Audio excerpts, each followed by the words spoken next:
الحمد لله رب العالمين والصلاة والسلام على رسوله الكريم. غفر الله لنا ولمشايخنا ولوالدينا وللسامعين وللمؤلف إمام النووي رحمة الله عليه. قال عن أبي عمرو وقيل أبي عمرة سفيان بن عبد الله رضي الله عنه قال قلت يا رسول الله قل لي في الإسلام قولا لا أسأل عنه أحدا غيرك وفي رواية بعدك قال قل آمنت بالله ثم استقم رواه مسلم. In this hadith, and by the way, we have a surprise for those attendees who attended every single class at the end of lesson 4, inshallah. For those who've been here every class. If you haven't been here every class, then it's recorded. Alhamdulillah, you can watch it and you can receive what they receive at the end of this class, bi'idhnillah. So this hadith, Abi Amr, and his name is also pronounced Abi Amrata, Sufyan ibn Abdullah radiallahu anhu, he said to the Messenger sallallahu alayhi wasallam, Ya Rasulullah, O Messenger of Allah, قل لي في الإسلام, tell me something about Islam. Tell me about Islam. قولا لا أسأل عنه أحدا غيرك. I won't need to ask anyone other than you after it. I won't need to ask anyone after you as well. It came in a narration, بعدك. So the Prophet ﷺ, he told him two small words. And the Prophet ﷺ had جوامع الكلم, comprehensive speech, profound statement. قل آمنت بالله ثم استقم. Say, I believe in Allah, then استقم. Istaqim literally means be straight, but يعني be steadfast in that. طيب, this hadith, as many of today's hadith and the hadith that preceded, we learn حرص الصحابة على معرفة الدين. حرص الصحابة, the Sahaba were very eager in learning this deen, asking the Prophet ﷺ crucial and very important questions, taking advantage of their opportunities. So they were very eager to learn about this deen. You see the question that he's asking.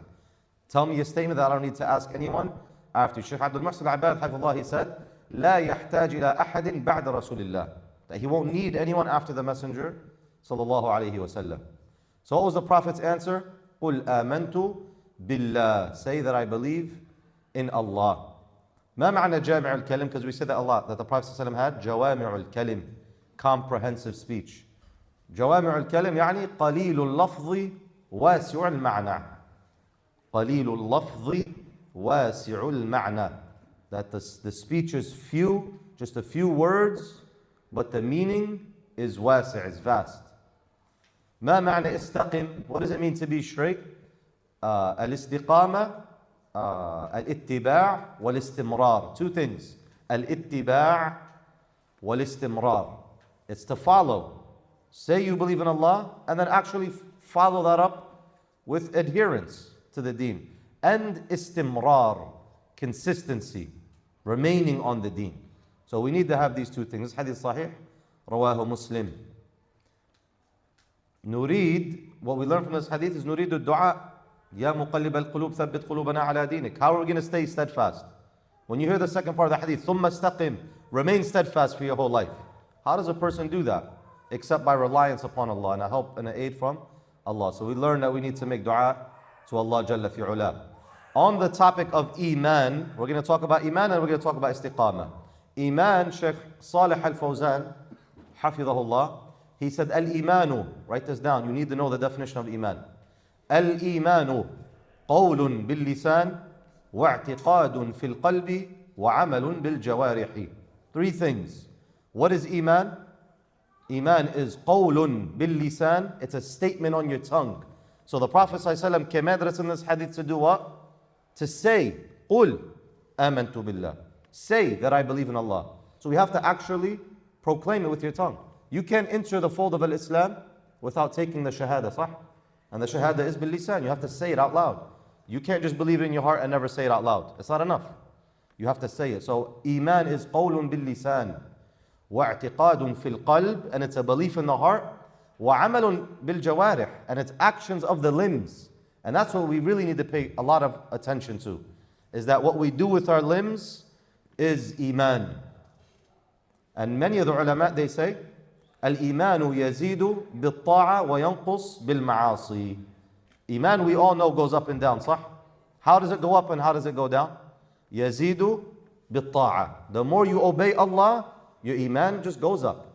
The more salawat you pray, the more you read Quran, the more you come to the masjid, the more you birrul walidain. Anytime you do a ta'ah, your Iman goes up. And every time you sin against Allah, your Iman goes down.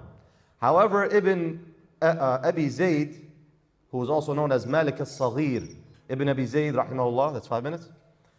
He said, he takes it a step further about Iman.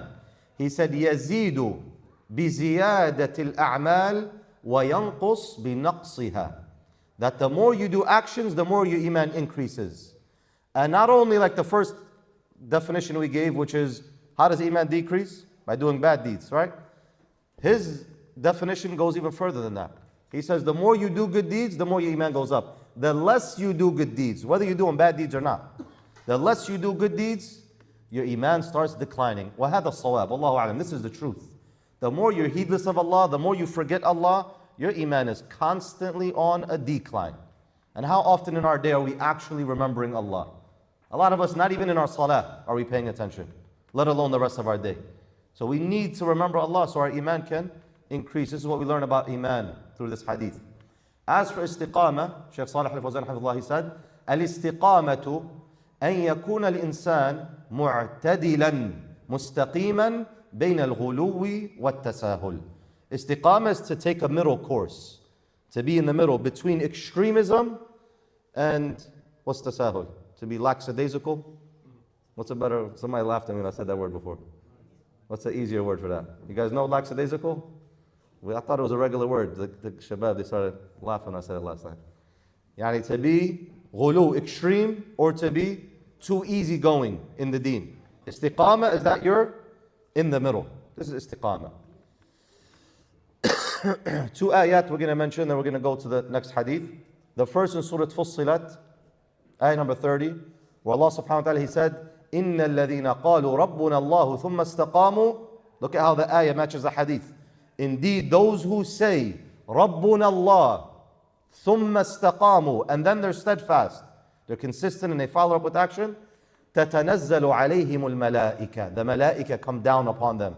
تَتَنَزَّلُ عَلَيْهِمُ الْمَلَائِكَةِ أَلَّا تَخَافُوا وَلَا تَحْزَنُوا وَأَبْشِرُوا بِالْجَنَّةِ.